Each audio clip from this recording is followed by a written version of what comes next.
இந்த காலை வேளையிலே இந்த செய்தியின் வழியாக உங்களை சந்திப்பதில் மிகுந்த சந்தோஷம். நாம் இன்னைக்கு ஒரு மிக முக்கியமான ஒரு விஷயத்தை நான் வேதத்திலிருந்து வாசித்து கொண்டிருந்த போது கர்த்தர் எனக்கு சில காரியங்களை உணர்த்தினார். அதை தான் உங்களோடு கூட பகிர்ந்து கொள்ள வேண்டும் என்று விரும்புகிறேன். யாத்ராகமத்தின் புஸ்தகம் 3ஆம் அதிகாரம் 2, 3, 4 வசனங்களை நாம் வாசிக்க போகிறோம். யாத்ராகமத்தின் புஸ்தகம் 3ஆம் அதிகாரம் 2, 3, 4. அங்கே கர்த்தருடைய தூதனானவர் ஒரு முட்செடியின் நடுவிலிருந்து உண்டான அக்கினி ஜுவாலையிலே நின்று அவனுக்கு தரிசனமானார். அப்பொழுது அவன் உற்று பார்த்தான். முட்செடி அக்கினியினால் ஜுவாலைத்தும் எரிந்தும் அது வெந்து போகாமல் இருந்தது. அப்பொழுது மோசே, இந்த முட்செடி வெந்து போகாதிருக்கிறது என்ன? நான் கிட்ட போய் இந்த அற்புத காட்சியை பார்ப்பேன் என்றான். அவன் பார்க்கும்படி கிட்ட வருகிறதை கர்த்தர் கண்டார். முட்செடி நடுவிலிருந்து தேவன் அவனை நோக்கி, மோசே மோசே என்று கூப்பிட்டார். அவன், இதோ அடியேன் என்றான். இந்த வசனத்திலிருந்து தான் நாம் பார்க்க போகிறோம். நாம் கண்களை மூடி தேவ சமூகத்தில் ஆண்டவரை நோக்கி பார்க்கப்போம். சர்வ வல்லமையுள்ள எங்கள் தகப்பனே, இந்த அருமையான நேரத்திற்காக உமக்கு ஸ்தோத்திரம். மகிமையின் தேவன் இம்மட்டுமாய் எங்களை நடத்தி கொண்டு வந்த பாதைகளுக்காக உமக்கு நன்றி. ஆண்டவரே, உம்முடைய வேதத்தின் மகத்துவங்களை காணும்படி எங்கள் கண்களை திறந்தது மாத்திரமல்ல, அந்த வேத வாக்கியங்கள் எங்கள் இருதயங்களுக்குள்ளே போகும்படி எங்கள் இருதயங்களையும் நீர் திறக்கிறவராய் இருக்கிறீரப்பா. நீர் மகத்துவம் உள்ள தேவன், மகத்துவமானவைகளை எழுதினீர். அதை ஆண்டவரே நீர் உம்மால் முன்குறிக்கப்பட்டவர்களுக்கு கொடுக்கிறீரப்பா.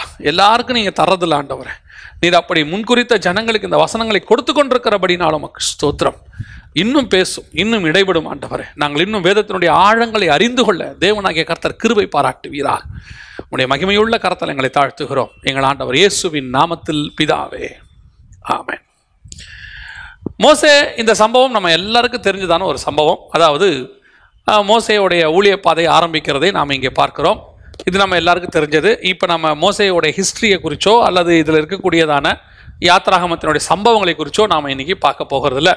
இந்த வசனத்தை வாசித்த போது இங்கே 3 பதம் உபயோகப்படுத்தப்படுகிறது. 3 பதம் உபயோகப்படுத்தப்படுகிறது. ஒன்று, கர்த்தருடைய தூதனானவர். 4வது வசனத்தில் கர்த்தர், அதே வசனத்தில் தேவன் அப்படின்னு யூஸ் பண்ணப்படுகிறது. இந்த கர்த்தருடைய தூதனானவர், 2வது கர்த்தர், 3வது தேவன். இந்த 3 பதத்தையும் நீங்கள் பார்த்தீங்கன்னு சொன்னால் 3ம் வெவ்வேறு தன்மை கொண்டது. இந்த 3ம் வெவ்வேறு. தூதன் அப்படிங்கிற தன்மை வேறு, கர்த்தருங்கிற தன்மை வேறு, 3வது தேவன் என்கிற தன்மை வேறு. இந்த 3 தன்மையாகவும் மோசேக்கு அங்கே வெளிப்படுகிறார். இந்த 3 தன்மையும் ஒரே இடத்துல, ஒரு சூழ்நிலையில், ஒரு சம்பவத்தில் மோசேக்கு வெளிப்படுகிறார். இதைத்தான் நாம் இன்னைக்கு பார்க்க போகிறோம். இது மோசேயினுடைய அல்லது நாம் தெரிந்து கொள்ள வேண்டிய 3 ஆவிக்குரிய ஸ்டேஜஸ் அல்லது 3 நம்முடைய ஸ்பிரிச்சுவல் ஸ்டேஜஸினுடைய நிலைகள். நாம் எவ்வளோ தேவனோடு கூட நெருங்குகிறோம் என்பதனுடைய நிலை. முதலாவதாக, தூரத்திலிருந்து மோசே பார்க்கிறார். தூரத்திலிருந்து அவர் ஆடு மேய்த்து கொண்டு ஓரே பர்வதம் வரைக்கும் வருகிறார். அங்கே வந்தபோது அவர் அங்கே ஒரு முட்செடியை பார்க்கிறார். அந்த முட்செடியின் நடுவிலிருந்து உண்டான அக்னி ஜுவாலையிலே கர்த்தருடைய தூதனானவர் அவருக்கு தரிசனமானார் அப்படின்றது. இந்த கர்த்தருடைய தூதன் அப்படிங்கிறது என்ன அப்படின்னு பார்த்தீங்கன்னு சொன்னால், பழைய ஏற்பாட்டு முழுக்கவே இயேசு கிறிஸ்து. நான் இப்பொழுது ஒரு காரியத்தை சொல்லிவிட்டு நான் இதுக்குள்ளே போகிறேன். இந்த திருத்துவத்தை குறித்து நமக்குள்ள நிறைய கன்ஃபியூஷன்ஸ் இருக்கு. திருத்துவங்கிற வார்த்தை கிடையாது, 3 தேவன் கிடையாது. நான் அதில் 100% ஒற்றுக்கொள்கிறேன். 3 தேவன் கிடையாது, ஒரே தேவன் தான், கர்த்தர் ஒருத்தர் தான். அதில் எந்த மாற்று கருத்தும், தேவன் ஒருவரே. ஆனால் அவர் 3 தன்மை கொண்டவர், 3 நிலைகளை கொண்டவர். அதுதான் நமக்கு புரிஞ்சுக்கணும். இந்த புரிதல் நமக்கு இல்லாததுனால தான் இவ்வளவு குழப்பங்கள், கன்ஃபியூஷன்ஸ் வருது. நம்ம 3 தேவன் என்று சொல்லுகிறதில்லை. நம்ம 3ஐயும் என்ன சொல்லுகிறோம்? ஒருவர் 3 நிலைகளாக பிரிந்திருக்கிறார். அல்லது 3 ஆள் தத்துவம் ஒருத்தருக்குள் இருக்கிறது. மல்டிபிள் பர்சனாலிட்டி அப்படி நம்ம ஈஸியாக சொல்கிறோம் கடைசி காலத்தில். ஆனால் உண்மையிலே புரிஞ்சுக்கொள்ளணும்னா அந்த மல்டிபிள் பர்சனாலிட்டி ஒரு தேவனுக்குள்ள தான் இருக்குது. 3 நிலைகளை உடையவராக இருக்கிறார். அதே தான் நான் உங்களுக்கு சொல்கிறேன். ஒவ்வொரு காலகட்டத்திலும் தேவன் ஒவ்வொரு நிலையாக வெளிப்படுகிறார். தேவன் ஒருத்தர் தான். ஆனால் அவர் வெளிப்படும் போது அந்தந்த காலகட்டத்துக்கு அவர்களுக்கு அப்படி வெளிப்படுகிறார். அதற்கு பிறகு அவர் அடுத்த காலகட்டம் வரும்போது தேவன் வேறு விதமாய் வெளிப்படுகிறார். உதாரணமாக, இந்த திருத்துவத்தை நீங்கள் பார்க்கும்போது பிதா, குமாரன், பரிசுத்த ஆவி என்று நம்ம சொல்லுகிறோம். இந்த பிதா குமாரன் என்பது உறவு. அது தேவனை குறிக்கிறதுல உறவை குறிக்கிறதான ஒரு சொல். ஆனால் தேவன் ஒரு இடத்துல பிதாவாகவும், ஒரு இடத்துல குமாரனாகவும், ஒரு இடத்துல பரிசுத்த ஆவியாகவும் தன்னை காட்டுகிறார், வெளிப்படுத்துகிறார். இதை புரிதலுக்கு பரிசுத்த ஆவியானவர் தான் உதவி செய்யணும். இது மிக முக்கியமான கோட்பாடு. இந்த 3 பேரும் நீங்க தனித்தனியாக இருக்கிறதையும் பார்க்க முடியும், ஒரு இடத்துல 3 பேர் ஒன்றாக இருப்பதையும் பார்க்க முடியும். உதாரணமா, யோர்தான்லேருந்து கரையேறும் போது, ஞானஸ்நானம் எடுத்துட்டு ஏறும்போது குமாரன் கரையேறுகிறார், பரிசுத்த ஆவியானவர் புறா வடிவில் இறங்குகிறார். இவர் என்னுடைய நேசகுமாரன் சத்தம் கேட்குது. இது வெளிப்படையா இருக்கு. அதற்கு பிறகு எனக்கு வெளிப்படுத்தின விசேஷத்தில் படிக்கும்போது சிங்காசனத்தின் மேல் வீற்றிருக்கிறவருடைய கையிலிருந்து புஸ்தகத்தை வாங்கினார். ஆட்டுக்குட்டி அடிக்க வண்ணமாக இருக்கிற ஆட்டுக்குட்டியானவர் புஸ்தகத்தை வாங்கினார்னு இருக்கு. அங்க பிதாவும் குமாரனும் அங்கே வெளிப்படுகிறார்கள், தனித்தனியா இருக்கிறாங்க. அதற்கு பிறகு சிங்காசனத்திலிருந்து ஒரு நதி புறப்பட்டுன்னு பரிசுத்த ஆவியானவரை பற்றி சொல்லப்பட்டிருக்கு. ஸோ இந்த திருத்துவம் அப்படின்னு சொல்லக்கூடிய வார்த்தை இல்லை, ஆனால் உண்மை ஒரு தேவன் 3 தன்மையாக வெளிப்படுகிறார். இதை நம்ம புரிஞ்சுக்கணும். அது ஆவியானவர் தான் உதவி செய்யணும். நான் இது ஆர்கியூமெண்ட்ஸ்க்காகவே வரல, உடனே ஆர்கியூமெண்ட்டுக்கு போயிடாதீங்க. நான் இங்கே சொல்ல வந்த விஷயமே வேற. இங்கே என்ன அப்படின்னு கேட்டிங்கன்னு சொன்னால், பழைய ஏற்பாட்டில் இந்த தேவன் இஸ்ரவேலர்களுக்கு தன்னை தூதனாக தான் வெளிப்படுத்தினார், தூதனுக்குரிய தன்மையோடு தான் காட்டினார். நீங்கள் அந்த இடத்துல பார்த்தீங்கன்னா கர்த்தருடைய தூதனானவர் அப்படின்னு இருக்கும். இந்த தூதன் அப்படிங்கிறதான நிலை என்ன நிலை அப்படின்னு பார்த்தீங்கன்னா ஒரு டிஸ்டன்ஸ். இது தேவ ஜனங்களோடு கூட ஒரு டிஸ்டன்ஸ் மெயின்டைன் பண்ண நிலை. இந்த தூதன் என்ன செய்வார்? தூதர்களாக இருக்கட்டும் அல்லது தூதனானவராக இருக்கட்டும் என்ன செய்வாங்க அப்படின்னு கேட்டிங்கன்னா, பழைய ஏற்பாட்டில் தேவ ஜனங்களை பாதுகாப்பதற்கென்று மாத்திரமே அவர்கள் இருந்தார்கள். இப்போ பார்வோன் சேனை துரத்திட்டு இருக்கும்போது முன்னாடி போன கர்த்தருடைய தூதனானவர் பின்னால் 2 பேரும் சேர்ந்து கொள்ளாதபடிக்கு நடுவில் இருந்து காப்பாற்றினார் அப்படின்னு சொல்லி பார்க்கிறோம். யாக்கோபோடு கூட கர்த்தருடைய தூதனானவர் என்ன செய்தார்? போராடினார் அப்படின்னு சொல்லி பார்க்கிறோம். இந்த தூதனானவர் பல இடங்களில் உதவி செய்கிறார், உதவி செய்து இஸ்ரவேல் ஜனங்களை பாதுகாக்கிறார். அதனால தான் யாக்கோபு சொல்லும் போது கூட என்னுடைய தூதனானவர் உன்னோடு கூட இருப்பாரு, அவர் கூட இருக்கிறாரு அப்படின்லாம் சொல்றாரு. ஆனால் இந்த தூதனுடைய நிலை என்ன அப்படின்னு கேட்டீங்கன்னு சொன்னா, பொதுவாக தூதர்கள் நமக்கு எதுக்கு கொடுக்கப்பட்டிருக்கிறது அப்படின்னு கேட்டீங்கன்னு சொன்னா, வேதம் சொல்லுது பணிவிடையின் ஆவிகள்னு சொல்லப்பட்டிருக்கு. அவங்க நமக்கு உதவி செய்யறதுக்கு, வேலை செய்வதற்கு கொடுக்கப்பட்டார்கள். பணிவிடை ஆவிகள் நம்முடைய பாதங்கள் கழிடாதபடிக்கு நம்முடைய தூதருக்கு அவர் கட்டளையிடுவார் அப்படின்னு இருக்கு. நாம தேவனை ஒரு காலகட்டம் வரைக்கும் இஸ்ரவேல் ஜனங்க ஒரு உதவி செய்கிறவராக, சந்தர்ப்ப சூழ்நிலையில காப்பாற்றுகிறவராக அப்படிதான் வச்சிருந்தாங்க. அந்த தூதனுக்கும் ஜனங்களுக்கும் உறவு கிடையாது. இப்போ அவங்களுக்குள்ள இருக்கிறது என்னன்னு கேட்டீங்கன்னு சொன்னா, ஒரு உதவி செய்வதற்கு ஒரு பாடி கார்டு, அவ்வளவுதான். அதான் அவங்களுக்குள்ள இருக்கக்கூடிய ஒரு உறவு. அந்த பாடி கார்டு உறவு. அவர் உதவி செய்வார், இறங்குவார், கூட வரும். ஏன்னா இந்த தேவ ஜனங்கள் மேல அவருக்கு ஒரு திட்டம் இருக்கு. அந்த திட்டத்தை நிறைவேற்றுகிற வரைக்கும், அந்த கானான் தேசத்துக்கு அவர் போய் சேருகிற வரைக்கும் இந்த தேவ ஜனங்களை பாதுகாக்கிற பொறுப்பு அவருக்கு இருக்கு. ஆனா இந்த தேவ ஜனங்கள் அவரோடு கூட ஐக்கியமாக இருக்கவில்லை. There is a distance. அவங்க 2 பேருக்குள்ள டிஸ்டன்ஸ் இருக்குது. மோசேயுடைய வாழ்க்கை ஊழியத்தை ஆரம்பிக்கும் போது தேவனுக்கும் மோசேக்கும் இருந்த டிஸ்டன்ஸ் அதுதான். ஆரம்பத்தில் அவங்க 2 பேரும் எந்த நிலைமையில் இருக்கிறாங்கன்னா, ஒரு தூதனுக்கும் ஒரு மனுஷனுக்கும் உள்ளதான டிஸ்டன்ஸ் இதுல தான் இருக்கிறாங்க. நாம தேவனை ஒரு காலகட்டம் வரைக்கும் அப்படிதான் வச்சிருக்கிறோம். உதவி செய்கிறவராக, நமக்கு ஹெல்ப் பண்ணக்கூடிய, ஒரு ஆபத்து காலத்தில் கூப்பிடக்கூடிய, பிரயாணம் பண்ணும்போது முன்னும் பின்னுமா வரக்கூடிய. ஏன்னா இஸ்ரவேல் ஜனங்களுக்கு தூதனானவர் தான் முன்னும் பின்னுமாக வந்தார், யுத்தத்தில் உதவி செய்தார், பிரச்சனை நேரத்தில் நமக்கு உதவி செய்வதாக. தேவனை இப்ப நீங்க என்ன நிலையில வச்சிருக்கிறோம் நாம, அதான் ரொம்ப முக்கியம். ஒரு தூதனுக்குரிய டிஸ்டன்ஸ் அதுதான் நம்ம இன்னைக்கு நிறைய பேர் தேவனை மெயின்டைன் பண்றாங்க. தேவனோடு இருக்கிற ஐக்கியம், உறவு எவ்வளவு தூரத்தில் இருக்குது அப்படின்னு கேட்டீங்கன்னா, பழைய ஏற்பாட்டில் இஸ்ரவேல் ஜனங்களுக்கும் தூதர்களுக்கும் எவ்வளவு தூரம் டிஸ்டன்ஸ் இருந்துச்சோ அதே டிஸ்டன்ஸ் தான் இன்னைக்கு நமக்கும் தேவனுக்குமே இருக்குது. அப்படி நீங்க தேவனை அந்த டிஸ்டன்ஸ்ல வச்சிருக்கிறீங்க அப்படின்னு சொன்னா, உங்களுக்கும் தேவனுக்கு நடுவில் உறவு இல்லை, உங்களுக்கும் தேவனுக்கு நடுவில் ஒரு உடன்படிக்கை அல்லது உங்களுக்குள்ள ஒரு அக்ரிமெண்ட் போடப்பட்டிருக்கு. என்ன அக்ரிமெண்ட்? ஒரு தூதன் எப்படி உங்களை பாதுகாக்கிறது. இப்போ நீங்கள் ஒரு பாடி கார்டை நீங்கள் என்ன செய்கிறீங்க, நிறைய பெரிய பெரிய ஆட்கள்லாம் நீங்கள் பார்த்துருப்பீங்க, முன்னாடி பின்னாடி 4 பாடி கார்ட்ஸ் இருப்பாங்க. இவங்களுக்கு சம்பளம் கொடுப்பாங்க, இவங்களுக்கு ஒரு அக்ரிமெண்ட் இருக்கும், இத்தனை மாதம் நான் ஒர்க் பண்ணுறேன், அவங்க எல்லாத்தையும் ஒத்துருப்பாங்க. அதே மாதிரி தான் இன்னைக்கு நம்ம தேவனை வச்சிருக்கிறோம். எந்த அளவுக்கு வச்சிருக்கிறோம் அப்படின்னு கேட்டீங்கன்னு சொன்னால், உதவி செய்கிறவராக, நமக்கு ஆபத்து காலத்தில் நோக்கி கூப்பிடுகிறவராக. பழைய ஏற்பாட்டில் இஸ்ரவேல் ஜனங்க அந்த அளவில் தான் ஆண்டவரோடு இருந்தாங்க. அவங்களுக்கு இஸ்ரவேல் ஜனங்களுக்கு தேவனுக்கு என்ன கிடையாது? ஐக்கியம் கிடையாது. அதுல ஒரு சிலர் மட்டும் அவரை அடுத்த லெவலுக்கு தாண்டி போனாங்களே ஒழிய, பெரும்பான்மையான தேவ ஜனங்கள் எப்படிப்பட்டவங்களா இருந்தாங்க அப்படின்னு பாத்தீங்கன்னு சொன்னா, அவங்க அதான் அந்த தூதனானவரோட போராடுறாரு யாக்கோபு. போராடி முடிச்சிட்டு அவர் அவ்வளோ க்ளோஸா எப்படி போராடினார் நம்ம ஓசியா புஸ்தகத்தில் வாசிக்கிறோம். காலை பிடிச்சி கெஞ்சினார். அந்த தூரத்தில் தூதனானவரோட பேசிக்கிட்டு இருந்தவர் நெருங்கி காலை பிடிச்சிட்டார். காலை பிடிச்சவொடனே அவர் சொல்றாரு, கர்த்தரை கண்டேனுங்கிறாரு. நான் தேவனை கண்டேன், தேவனோடு கூட போராடி மேற்கொண்டான்னு இருக்கு. அப்ப அந்த டிஸ்டன்ஸ் குறைஞ்சிருச்சு பாருங்க, அவங்களுக்குள்ள இந்த டிஸ்டன்ஸ் குறைஞ்சிருச்சு. இன்னைக்கு நாமளும் எந்த அளவுக்கு தேவனோட டிஸ்டன்ஸ் இருக்கிறோம்? முதலாவதாக நமக்கும் தேவனுக்கு இருக்கிற டிஸ்டன்ஸ் என்னது? ஒரு தூதனுக்குரிய டிஸ்டன்ஸ். ஒரு வேலை அவர் நமக்கு உதவி செய்கிறவர். இன்னும் நம்ம தூதனா வேலைக்காரன் சொல்ல வரல. நமக்கு இப்போ என்ன சொல்றது, நமக்கு ஒரு பெரிய பாடி கார்டு கொடுக்கப்பட்டிருக்கிறார். அந்த பெரிய பாடி கார்டு எப்படிப்பட்டவராக இருக்கிறாரு? எனக்கு ஒரு ஆவிக்குரிய திட்டம் இந்த பூமியில் இருக்குது, அந்த திட்டத்தை நிறைவேற்றுவதற்கு அவர் எனக்கு உதவி செய்கிறார். அந்த திட்டத்தை நிறைவேற்றுகிற வரைக்கும் அவர் எனக்கு பாதுகாப்பாக இருக்கிறார். பறந்து காக்கிற பட்சியை போல பாதுகாக்கிறார். எல்லாம் உண்மை. ஆனால் எனக்கும் அவருக்கும் ஐக்கியம் இல்லை, உறவு இல்லை. நான் அவர் அந்த லெவலில் தான் வச்சிருக்கிறேன். இன்னைக்கு நிறைய பேர் தேவனை அந்த லெவலில் தான் வச்சிருக்கிறாங்க. ஒரு பயன்படுத்துகிற, ஒரு யூஸ் பண்ணி, அதாவது ஒரு ஆசீர்வாதத்தை பெற்றுக்கொள்ளக்கூடிய there is a distance. தேவனுக்கும் அவங்களுக்கு நடுவில் ஒரு டிஸ்டன்ஸ் இருக்குது. அது எந்த அளவுக்கு இருக்குது? தேவைக்கு மட்டும் தேவனை வச்சிருக்கிறாங்க. அந்த தேவை சந்திக்கப்படுற வரைக்கும் தேவன்கிட்ட நல்லா இருப்பாங்க. அந்த தேவை சந்திக்கப்பட்ட பிறகு அதோட அவ்வளோதான். இப்போ நீங்கள் சிலர்லாம் பாருங்க, குழந்தை இல்லாத வரைக்கும் 40 நாள் உபவாச ஜெபம்லாம் இருப்பாங்க. ரெகுலராக சர்ச்சுக்கு வருவாங்க. வந்து ஊழியக்காரங்க என்ன சொல்கிறாங்களோ அதெல்லாம் அப்படியே கேட்பாங்க, எல்லாம் செய்வாங்க. அந்த காரியம் நடந்து முடிந்த உடனே, ஒரு குழந்தை பிறந்த உடனே, அதுக்கப்புறம் தேவனுக்கும் அவங்களுக்கு இருக்கிற உறவு பார்த்தீங்கன்னா அப்படியே கொஞ்சம் கேப் விழுந்துரும். அப்போ கேட்டு பாருங்களேன், என்ன நீங்கள் அதுக்கப்புறம் வரதே இல்லை, சர்ச் பக்கமே வரதில்லை. அப்புறம் அவங்க சொல்லுவாங்க, இந்த பிள்ளையோடைய டைம் எல்லாம் சரியா இருக்குது. திருப்பி அந்த பிள்ளைக்கு என்றைக்கோ ஒரு உடம்பு சரியில்லை, ரொம்ப சீரியஸ் ஆகுது, திருப்பி எங்கே வருவாங்க? சர்ச் பக்கம் ஓடி வருவாங்க. ஊழியக்காரத்தை வந்து எப்படியாவது ஜோம் பண்ணும். அப்போ ஊழியக்காரர், இப்போ நாங்கள் என்ன பண்ணுவோம்? சிலர் ஜோம் பண்ணுவாங்க. தேவன் என்ன நினைப்பாரு? அப்போ தேவனுக்கும் அவங்களுக்கும் எந்த அளவில் இருக்குது? பழைய ஏற்பாட்டில் இஸ்ரவேல் ஜனங்களுக்கும் அந்த தூதனுக்கும், தூதனானவரா அவங்களுக்கு எந்த அளவுக்கு அவர் நின்று உதவி செஞ்சாரோ அந்த அளவுக்கு தான். இது போதும் நீங்க நினைச்சீங்கன்னா இருக்கலாம். இது ஒரு டிஸ்டன்ஸ். இஸ்ரவேல் ஜனங்க அப்படிதான் இருந்தாங்க. தேவைக்கு மட்டும் தேவனை நோக்கி பார்ப்பாங்க, தேவை கிடைக்காது முறுமுறுப்பாங்க அவங்க. ஏன்னா அந்த அளவுக்கு தான் வச்சிருந்தாங்க. என்னப்பா இந்த வேலை இன்னும் முடியலையே, இன்னும் தண்ணி வரலையே, இன்னும் சாப்பாடு வரலையே, ஏன்னா எதிரிகள் துரத்திக்கிட்டு வராங்களே, நீங்க ஒன்றும் செய்ய மாட்டீங்களா? இது யாருடைய வேலை? நம்ம ஒரு ஆளை ஃபிக்ஸ் பண்ணி வச்சிருக்கிறோம். இப்போ அவரை கொண்டு வந்துட்டு தண்ணி விட சொல்லியிருக்கிறோம், அவர் தண்ணி கொடுக்கல. ஏன்பா இன்னும் காலையில் தண்ணி வரல? ஒரு முறுமுறுப்பு, ஒரு சண்டை. ஒருத்தரை நம்ம டிஃபன் ஆர்டர் கொடுத்துருக்குறோம், காலையில் கொஞ்சம் லேட் ஆகுது, உடனே என்ன செய்யறோம்? ஃபோன் பண்ணி, ஏன் இன்னும் டிஃபன் வரல? 9 மணி சொன்னீங்க, ஏன் இன்னும் வரல? ஒரு முறுமுறுப்பு. ஆனால் இதே நேரத்தில் வீட்டில் ஒரு உறவு இருக்கும்போது ஒரு தண்ணி வரல அப்படின்னா அந்த தண்ணி எல்லாருக்குமே தான் வரல. எல்லாரும் என்ன பண்ணுவோம்? அந்த தண்ணி வரதுக்கு என்ன செய்யணுமோ அதை செய்வோம். இப்போ டிஃபன் லேட் ஆகுது, உடனே நம்ம என்ன செய்வோம்?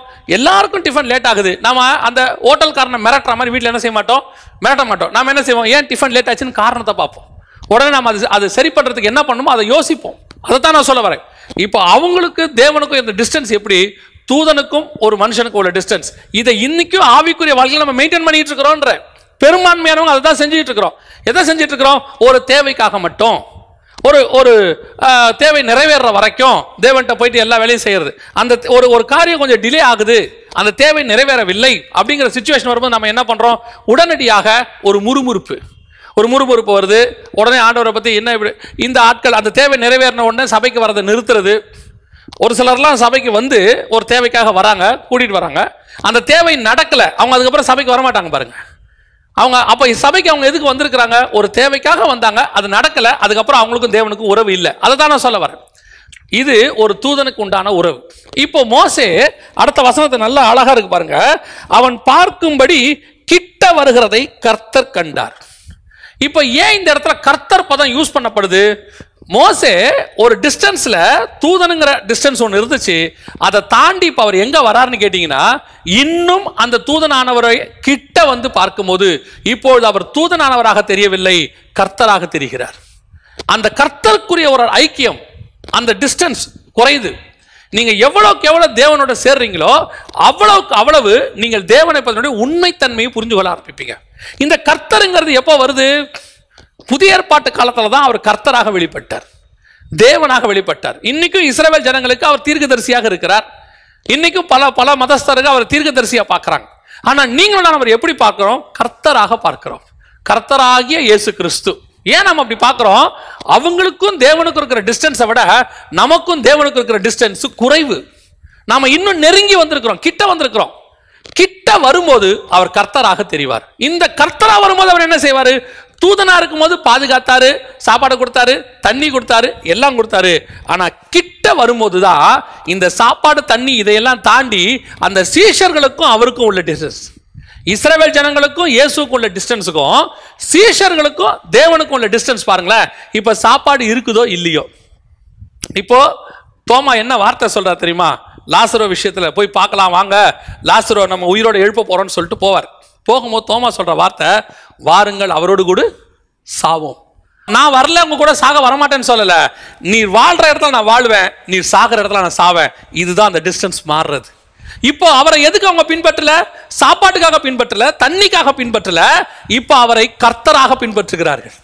ஜனங்க என்ன சொல்றாங்கப்பா? தீர்க்கதரிசி என்று சொல்றாங்க. ஜனங்க என்ன சொல்றாங்க? மரியாளின் மைந்தன். ஜனங்க என்ன சொல்றாங்க? தச்சனின் மகன். நீங்கள் என்ன சொல்லுகிறீர்கள்? நீர் உன்னதமான தேவனுடைய குமார். ஏன்? அவங்கள விட நான் கிட்ட வந்திருக்கிறேன், அவங்களோட நான் நெருங்கி வந்திருக்கிறேன். இப்ப நான் நெருக்கமா தேவனோட இருக்கிறேங்கிறதுக்கு என்ன அடையாளம்? நான் இவர்கள் தேடுகிற விதமாய் தேட மாட்டேன். நான் தேடுகிறதுல டிஃபரன்ஸ் இருக்குது. என் பார்வையில என் தேவனை பார்க்கறதுல வித்தியாசம் இருக்கு. என்ன இருக்கு தெரியுமா? அவர் என் கர்த்தர். அவர் கர்த்தத்துவம் தோளின் மேல் இருக்கிறத நான் பார்ப்பேன். அவர் எனக்கென்று கொடுக்கப்பட்ட பாலகன். அவர் எனக்காக மரித்தார், எனக்காக உயிர்த்தார். இப்ப நான் அவரை பார்க்கிறது எப்படி தெரியுமா? பிள்ளை தகப்பனை பார்க்கிறதை போல நான் பார்ப்பேன். என் தகப்பன் எனக்கு செய்தாலும் செய்யாவிட்டாலும், பொல்லாதவர்களாகிய நீங்கள் உங்கள் பிள்ளைகளுக்கு நல்ல ஈவுகளை செய்யும் போது என் தகப்பன் செய்வது அதிக நிச்சயம். ஒருவேளை அவர் செய்யாவிட்டாலும் கூட அவர் எனக்கு தகப்பன். அதில் எந்த மாற்று கருத்தும் இல்லை. நேற்று ஒரு இன்டர்வியூ பார்த்தேன். இன்டர்வியூ பார்க்கும்போது ஒரு மோசமான தகப்பனை குறித்து போட்டிருக்கு. அந்த தகப்பன் அந்த பிள்ளைகளையும் அந்த மனைவியையும் நடுத்தருவில் விட்டுட்டு போயிட்டார். போன பிறகு அவர் வேறொரு திருமணம் செய்து கொண்டு போய்விட்டார். போன பிறகு அந்த அந்த அந்த பையன்கிட்ட கேட்குறாங்க, உங்களுக்கு என்ன வேணும்? எங்கள் அப்பா வேணும் எனக்கு. ஏன் உனக்கு உங்கள் அப்பா வேணும்? அவர் தான் இப்படி போயிட்டாரே. என் தகப்பன் கெட்டவனாக இருக்கலாம், ஆனால் அவர் திருந்தி வருவார் என்று நான் எதிர்பார்க்கிறேன். ஏன்? அவருக்கு வேணா நான் வேணாம இருக்கலாம், எனக்கு என் தகப்பன் வேணும். இப்படிப்பட்ட ஒரு தகப்பன் இருக்கும்போது ஒரு பிள்ளை தன் தகப்பனை இப்படி நேசிப்பானால், ஒரு நல்ல தகப்பனை வைத்திருக்கிற நீங்களும் நானும் எப்படி நேசிக்கணும் அந்த தகப்பனை? தன்னை தேடாத, தன்னை பற்றி கவலைப்படாத, விட்டு விட்டு இன்னொரு வாழ்க்கையை அமைத்துக் கொண்ட தகப்பனுக்கே இவ்வளவு நல்ல ஒரு குமாரன் கிடைப்பானால், நமக்காக ஜீவனையே கொடுத்த தகப்பனுக்கு நாம் எப்படிப்பட்ட குமாரர்களாக இருக்கணும்? இன்னைக்கு நாம எந்த டிஸ்டன்ஸ்ல இருக்கிறோம் தேவனோட? இப்ப அதான் ரொம்ப முக்கியம். மோசே கிட்ட வரும்போது தான் அவரை கர்த்தராக பார்க்கிறான். இன்னும் நம்ம உதவி செய்கிற தூதனாவே பார்த்துக்கிட்டு இருக்கிறோம். தேவன் யாரு? நமக்கு ஹெல்ப் பண்ற ப்ரொவைடர், ப்ரொவைட் பண்றவர். அதுல எந்த மாற்று கருத்து இல்லை. அவர் என்ன சொல்றாரு? எல்லாத்தையும் நான் உனக்கு தருகிறேன். எப்போ? தன் குமாரனையே தந்தவர் மற்ற எல்லாவற்றையும் அருளாதிருப்பது எப்படி? ஆனா எனக்கும் தேவனுக்கு இருக்கிற டிஸ்டன்ஸ் என்ன? நான் எந்த க்ளோஸ்ல வச்சு நான் அவரை பார்க்கிறேன்? இந்த டிஸ்டன்ஸ்ல வரும்போது உங்களுக்கு தெரியுமா ஒரு விஷயத்தை? ஒருத்தர் தூரத்துல இருந்து, நான் இப்படி சொல்ற இந்த உதாரணத்தை நீங்க தப்பா எடுத்துக்காதீங்க. நான் ஒரு உதாரணத்துக்காக தான் இதை சொல்றேன். ஒருத்தர் தூரத்துல இருந்து பார்க்கும்போது அவருடைய நல்ல குணங்கள் மட்டும்தான் நமக்கு தெரியும். அவரை தூரத்துல இருந்து பார்க்கும்போது அழகா இருப்பாங்க, ஒரு அழகான முகம்னு வச்சுக்கோங்களேன். தூரத்துல இருந்து பார்க்கும்போது அழகான முகம் தெரியும். கொஞ்சம் கிட்ட உட்காந்து பார்க்கும் போது தான் அந்த முகத்தில் இருக்கக்கூடிய சின்ன சின்ன மறு, சின்ன சின்ன பள்ளம், அதில் இருக்கக்கூடிய வெட்டு, இதெல்லாம் நமக்கு தெரியும். தூரத்தில் இருந்து பார்க்கும்போது தெரியாது, கொஞ்சம் கிட்ட வரும்போது தான் தெரியும். நான் அப்படியே ஆண்டவருக்கு சொல்லுகிறேன், நீங்கள் தூதனாக தூரத்திலிருந்து பார்க்கும்போது அவர் ஒரு ப்ரொவைடராக தெரிவார், அவர் ஒரு வாரியராக தெரிவார், அவர் உதவி செய்கிறவராக, யுத்தம் பண்ணுகிறவராக, போராடுகிறவராக, பாதுகாக்கிறவராக தெரிவார். ஆனா நான் சொல்றேன், அவர் கிட்ட போய் மார்பல சாஞ்சு பாருங்க, அப்பதான் அவர் எவ்வளவு அன்புள்ள தேவன் நமக்கு தெரியும். அவருக்குள்ள இருக்கிற பொக்கிஷங்கள் என்னன்னு உங்களுக்கு தெரியும். அவர் சின்ன சின்ன விஷயத்துல அவர்கிட்ட இருக்கிற தாழ்மை, அவர்கிட்ட இருக்கிற அன்பு, அவர்கிட்ட இருக்கக்கூடியதான நீடிய பொறுமை எல்லாத்தையும் நீங்க கத்துக்க முடியும். அந்த கிட்ட எவ்வளவுக்கு எவ்வளவு தேவனை நெருங்குறீங்களோ அவ்வளவுக்கு அவ்வளவு அவருடைய காரியம். இப்ப பாருங்க, மோசே கீழ இருந்து பார்த்த போது தூதனானவரா தெரிஞ்சார். ஆனா அதே மோசே மலை மேல ஏறி போய் 2வது ஸ்டேஜுக்கு போறாரு, கர்த்தரை பார்க்க போறாரு. தேவன் என்ன வர சொல்லி இருக்கிறாரு, நான் போறேன்னு சொல்லி அவர் போறாரு. அந்த ஸ்டேஜுக்கு போகும்போது என்ன ஆகுது தெரியுமா? இப்போ முச்செடியில தூதனானவரை பார்த்த போது அந்த முச்செடியில ஒரு அக்கினி இருக்கு, அந்த அக்கினி சுவாலை இருக்கு. அந்த அக்கினி சுவாலை மோசேயை ஒண்ணுமே பண்ணல. மோசே பார்க்கிறாரு, ஆச்சரியப்படுறாரு, அது எப்படி செடி வெந்து போகாம இருக்குது, அதோட முடிஞ்சிருச்சுன்னு வச்சுக்கோங்களேன். ஆனா மலை மேல ஏறி தேவனோட 40 நாள் இருந்துட்டு வரும்போது வசனம் சொல்லுது, அவருடைய முகம் பிரகாசித்தது. ஏன்? அன்னைக்கு பார்த்த அக்கினிக்கும் அன்னைக்கு பார்த்த கர்த்தருக்கும் இன்னைக்கு பார்க்கிற கர்த்தருக்கும் வித்தியாசம் இருக்கு. அன்னைக்கு மோசேக்கும் தேவனுக்கும் நடுவில் ஒரு பெரிய டிஸ்டன்ஸ் இருந்துச்சு. அது போக போக அந்த டிஸ்டன்ஸ் குறைய குறைய தேவனுடைய முகத்தின் பிரகாசம் என் மேல் வீசும், தேவனுடைய அன்பு எனக்குள்ளே காணப்படும், தேவனுக்குள்ள இருக்கக்கூடியதான தாழ்மை எனக்குள்ளே வரும், தேவன் மேல இருக்கக்கூடியதான உலக பற்றில்லாமை எனக்குள்ள வரும். அதுதான் தேவ சாயலாக மாறுதல். நான் எப்ப அவரை கர்த்தரா பார்க்க ஆரம்பிக்கிறேனோ அப்ப எனக்குள்ள அந்த சேஞ்சஸ் வர தொடங்கும். இப்ப சீஷர்கள் பாருங்க, இயேசுவை தூரத்துல இருந்து பார்க்கிறார், போட்ல உட்கார்ந்து இயேசு பேசுறார். இயேசு பேசும்போது இதே பேதுரு பார்க்கிறார் இயேசுவை. எப்படி பார்க்கிறார் தெரியுமா? அற்புதம் செய்கிறவராக, நல்ல பிரசங்கம் பண்றவராக, ஆழத்துல வளைய போடு வந்துச்சு, மீன் வந்துச்சு, எல்லாம் வந்துச்சு. இப்போ அது வரைக்கும் இயேசு அவர் எப்படி பார்க்கிறாரு? ஒரு ஆசீர்வாதத்தின் கடவுள். எல்லாம் உண்மைதான். இப்ப சொல்றார் ஆண்டவர், பேதுரு இவைகளை விட்டு விடு. என்ன செய்யணும் ஆண்டவரே? என்ன பின்னாடி வா, என் பின்பற்றி வா. இப்போ அந்த 3.5 வருஷமா இயேசு பின்னாடியே வந்துகிட்டு இருக்கிறார். இன்னும் இயேசு கூட இருந்தாலும் அந்த பேதுருவால இயேசு கிட்ட வர முடியல.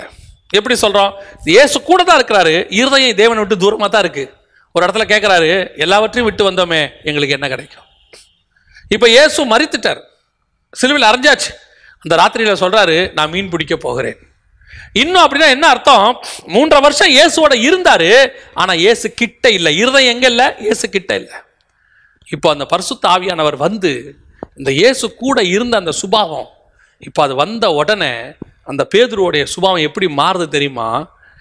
ஒரு மீன் வேணும்னு சொல்லி ஆசைப்பட்ட பேதுரு, எல்லாவற்றையும் விட்டு வந்தேனே, எனக்கு என்ன கிடைக்கும்னு கேட்ட அந்த பேதுரு இப்போ சொல்றாரு, தைரியமா சொல்றாரு, வெள்ளியும் பொன்னும் என்னிடத்தில் இல்லை, என்னிடத்துல இயேசு இருக்கிறார், அது போதுங்கிற சாட்டிஸ்ஃபேக்ஷனுக்கு வரார். அதுதான் அந்த நெருக்கம், தேவனோட இருக்கிற நெருக்கம். இயேசுவோட இருக்கும் போது பேதுருவோடைய பேச்சு எப்படி மாறிடுச்சா? இயேசு மாதிரி மாறிடுச்சான்.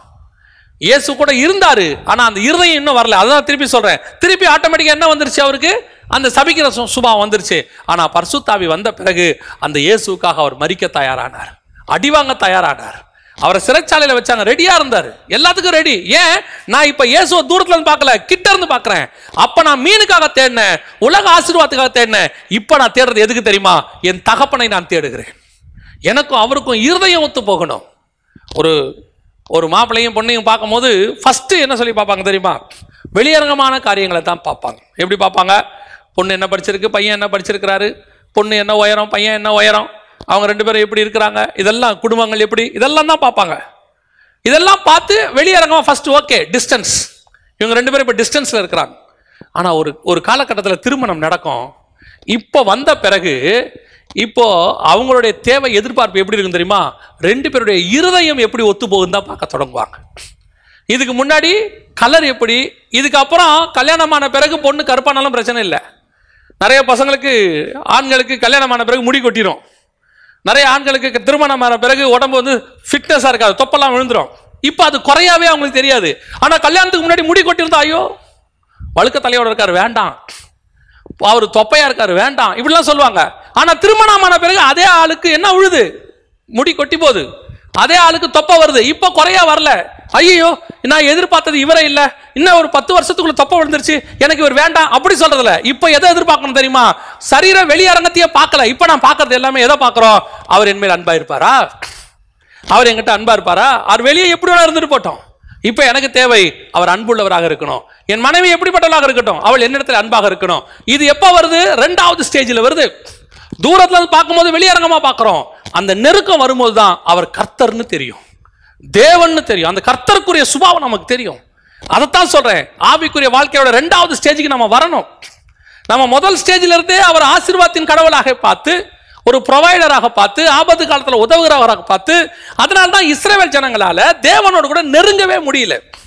இன்னைக்கு நம்மள கூட நிறைய கிறிஸ்தவர்கள் ஏன் பெயர் கிறிஸ்தவர்களாக இருக்கிறோம்? நான் சொல்றது உடனே பெயர் கிறிஸ்தவ சபை, ஆவிக்குரிய சபையில் ஆவிக்குரியவர்கள நாமளே பெயர் கிறிஸ்தவர்களாக இருக்கிறோம். ஒரு ஸ்பிரிச்சுவல் ட்ரெடிஷன் நமக்குள்ள வந்துருச்சு. இப்போவே நம்மளுமே தேவனை எப்படிப்பட்டவங்களா பார்க்கிறோம்? ஒரு தூரத்துல ஒரு பிளெஸிங் காட். ஒரு தகப்பன் என்ன சம்பாரிச்சு கொடுத்தாலும் சம்பாரிச்சு கொடுக்கணும், குடும்பத்தை நடத்தணும், அதுல எந்த மாற்று கருத்தும் இல்லை. ஆனால் ஒருவேளை இப்ப பாருங்க, லாக்டவுன் பீரியடு, தகப்பன்களால முன்னாடி சம்பாரிச்ச மாதிரி சம்பாதிக்க முடியல, அந்த பிள்ளைகளை வளர்க்கறதுக்கு ரொம்ப கஷ்டப்படுறாங்க. என் தகப்பன் இப்ப கஷ்டப்படுறத எந்த பிள்ளைகள் புரிந்து கொள்ளுகிறதோ, ஒரு கணவன் கஷ்டப்படுறத எந்த மனைவி புரிந்து கொள்றாரோ, அப்ப அவங்க தான் வாழ்ந்த வாழ்க்கைக்கு அர்த்தம் இருக்கு. அவங்க நெருங்கிட்டாங்க, இருந்தா அவர் எனக்கு தானே செய்ய போறாரு, அவர் செய்தாலும் செய்யாவிட்டாலும் அவர் என் தகப்பன், செய்தாலும் செய்யாவிட்டாலும் அவர் என் கணவன். இதுதான் செகண்ட் ஸ்டேஜ். அடுத்த ஸ்டேஜுக்கு வரக்கூடிய நிலை இதுதான். இப்ப நம்ம அந்த நேஜுக்கு வந்திருக்கிறோமா? தேவன் அந்த நெருக்கத்துக்கு வந்திருக்கிறோமா? இன்னும் தேவைக்காக மாத்திரம் தேவனை தேடுகிறவர்களா இருந்தால் அவருக்கு நமக்கு இன்னும் டிஸ்டன்ஸ் இருக்குது, செகண்ட் ஸ்டேஜுக்கு வரல. இதைத்தான் நான் இன்னொரு செய்திலையும் சொல்லியிருக்கிறோம். பலிபீடத்துக்கிட்ட இருந்து நீங்க உள்ள வர்றவங்க எங்க வரணும்? பரிசுத்த ஸ்தலத்துக்கிட்ட வரவங்களா இருக்கணும், கிட்டி இன்னும் தேவன்கிட்ட வரணும். அப்படி கிட்ட வரும்போது என்ன ஆகும் அப்படின்னு கேட்டீங்கன்னு சொன்னா, இஸ்ரவேல் ஜனங்கள் சுபாவம் போய் ஆவிக்குரிய சுபாவம் நமக்கு வந்துடும். இப்ப தேவனை இம்மைக்காக மாத்திரம் தேடல இல்லாதபடிக்கு நம்ம எப்படி தேட ஆரம்பிப்போம்? கர்த்தராக பார்க்க ஆரம்பிப்போம். இப்போ இதுதான் புதிய ஏற்பாட்டின் சபையின் காலம். இன்னும் உங்களுக்கு நான் கொஞ்சம் விளாவரியா சொல்லணும்னா, அந்த தூதனானவர் அந்த ஸ்டேஜ் எதுனா நியாயப்பிரமாண காலம். இஸ்ரவேல் ஜனங்கள் உலக ஆசீர்வாதத்துக்காக மாத்திரம் தேவனை தேடினார்கள், அது நியாயப்பிரமாண காலம். இப்போ கர்த்தரை தேடுகிறது இருக்குல்ல, இது கிருபையின் பிரமாண காலம். இந்த கர்த்தரை தேடுகிறவங்களுக்கு என்னவா இருக்கும் அப்படின்னு கேட்டீங்கன்னா, இவங்க இந்த இதெல்லாம் பார்க்க மாட்டாங்க, உலக ஆசீர்வாதத்தை பற்றிலாம் கவலையே பட மாட்டாங்க. நான் இன்னும் நெருங்கி சேருவேன், நான் இன்னும் கிட்ட போவேன், கிட்ட போய் பார்த்தா அவர் எனக்கு கர்த்தராக தெரிவார். அப்போ எனக்கு இந்த அக்கினி, இந்த முச்சாடு, இதுக்கு பின்னாடி இருக்கிற ஆசீர்வாதம் இதெல்லாம் எனக்கு ரெண்டாவது. அவர் எனக்கு தேவன், கர்த்தர். அந்த இடத்துக்கு நான் வரேன். இப்போ மூணாவது ஸ்டேஜ், ஃபைனல் ஸ்டேஜ். இது என்ன ஸ்டேஜ்? இப்போ நம்ம சபை காலம் வந்து செகண்ட் ஸ்டேஜ். இதை விட சபைக்கு அப்போ என்ன இருக்குது? நான் ரட்சிக்கப்பட்டேன், ஞானஸ்நானம் எடுத்தேன், பரிசுத்த அபிஷேகம் பெற்றேன், ஒரு விசுவாசியாக நான் மரிக்க போகிறேன், ஒரு ஊழியக்காரனாய் கூட நான் மரிக்க போகிறேன், அவ்வளோதான், ஃபினிஷ். இல்லை வருக வரப்போது நான் போக போகிறேன். இந்த செகண்ட் ஸ்டேஜோட முடிஞ்சிருச்சா அப்படின்னு கேட்டிங்கன்னு சொன்னால் இல்லைங்க, இதுக்கு அப்புறம் ஒரு ஸ்டேஜ் இருக்கு. அதுதான் வெரி இம்பார்ட்டன்ட் ஸ்டேஜ். வசனம் சொல்லுது, அதே யாத்திராகமத்தின் புஸ்தகம் 3ஆம் அதிகாரம் 4வது வசனத்தில் வாசிக்கும் போது வசனம் சொல்லுது, அவன் பார்க்கும்படி கிட்ட வருகிறதை கர்த்தர் கண்டார், முச்செடியின் நடுவிலிருந்து தேவன் அவனை நோக்கி. இந்த கர்த்தர் இடக்கிற வரைக்கும் டிஸ்டன்ஸ் வரைக்கும் ஓகே, இந்த கர்த்தரையும் தாண்டி இன்னும் கொஞ்சம் நீங்க தேவனை நெருங்கணும். இது இப்போ ஒரு உதாரணத்துக்கு நான் சொல்றேன். விசுவாசிகளாக இருந்த பேதுரு சீஷனாக மாறுறார். இப்போ யோவானுவான் எல்லாம் கிட்ட வராங்க, இவங்க இதையும் தாண்டி ஒரு ஸ்டேஜ் இன்னும் கிட்ட இருக்குது. ஏங்க நாங்கள் 12 பேரும் ஒன்னா தான் போவோம், ஒன்னா தான் வருவோம், எல்லாம் உண்மைதான்ப்பா, அதெல்லாம் உண்மைதான். இவங்க கர்த்தரை நீங்க யார் என்று சொல்லுகிறீர்கள்? உன்னதமான தேவனுடைய குமாரன் கர்த்தர். அதில் எந்த மாற்று கருத்தும் இல்லை, எல்லாம் ஓகே தான். இதுக்கு மூணாவது ஸ்டேஜ் ஒன்று இருக்கு. அது என்ன ஸ்டேஜ் தெரியுமா? வசனம் சொல்லுது, இன்னும் கிட்டே வருகிறதை தேவன் கண்டு அவனை பார்த்து சொல்றாரு, மோசே, அப்பொழுது அவர் இங்கே கிட்டி சேராயாக, உன் கால்களில் இருக்கிற பாதரட்சியை கழற்றி போடு, நீ நிற்கிற இடம் பரிசுத்த பூமி என்றார். ஃபர்ஸ்ட் சொல்றாரு, அவன் அந்த கர்த்தருடைய ஸ்தானத்தை தாண்டி இன்னும் கிட்ட வரான். இன்னும் கிட்ட வரும்போது தேவன் அவனை நோக்கி. அப்படின்னா என்ன அர்த்தம்? இந்த ஸ்டேஜை தாண்டும் போது மூணாவது ஸ்டேஜ் எது தெரியுமா? நம்முடைய தேவன் இருக்கிற இடம், பரலோகத்தினுடைய ஸ்டேஜ். அந்த ஸ்டேஜை அவன் பூமியில அட்டைன் பண்ண விரும்புறான். அதாவது மோசே அட்டைன் பண்ண விரும்பினான்ல, அதுக்கு அடுத்த ஸ்டேஜ் அதான். கர்த்தருக்கு அடுத்த ஸ்டேஜ் தேவன், பிதாவாகிய தேவன், அதாவது பரலோகத்தில் இருக்கிற தேவனுடைய இடத்துக்கு அவன் போக ட்ரை பண்றான். அவன் போல நான் ஸ்பிரிச்சுவலி சொல்றேன், அந்த அதை தாண்டும் போது கர்த்தர் சொல்றாரு, கிட்டி சேராயாக. ஏன் கிட்டி சேராயாக? ஆண்டவரே, நான் இன்னும் கிட்ட வரக்கூடாதா? ஒரு டிஸ்டன்ஸ்ல நில்லுங்கிறாரு. இந்த டிஸ்டன்ஸ்ல நில்லு. ஏன்? இந்த இடத்துல இந்த டிஸ்டன்ஸ்ல இவ்வளவுதான் முடியும், இதை தாண்டி கிட்ட வராத. ஏன் ஆண்டவரே வராத? இதையும் தாண்டி நீ வரணும்னா சில காரியங்களை செய்ய வேண்டியிருக்கு. இப்ப நாம இந்த ஆவிக்குரிய வாழ்க்கைக்கு வந்திருக்கிறோம். இந்த ஆவிக்குரிய வாழ்க்கையில கர்த்தரை பார்க்கிறோம், வேதத்தில் உள்ள மகத்துவங்களை ஆராய்ச்சி பார்க்கிறோம், அற்புதங்களை பெறுறோம், அதிசயங்களை பெறுறோம். தேவன் ஜீவனோடு கூட இருக்கிறாருங்கிறதை நம்ம மூலமாகவே கர்த்தர் அற்புத அதிசயங்களையாக செய்கிறார். நம்ம அதெல்லாம் பார்க்கிறோம், எல்லாம் உண்மைதான். ஆனா இதல்ல, இன்னொரு ஸ்டேஜ் இருக்கு. அது இன்னொரு ஸ்டேஜ் என்னது? இப்ப ஆண்டவர் சொல்றாரு, அந்த ஸ்டேஜை நீ அடையணும்னு சொன்னா அதுக்கு பேசிக் அடிப்படை என்ன தெரியுமா?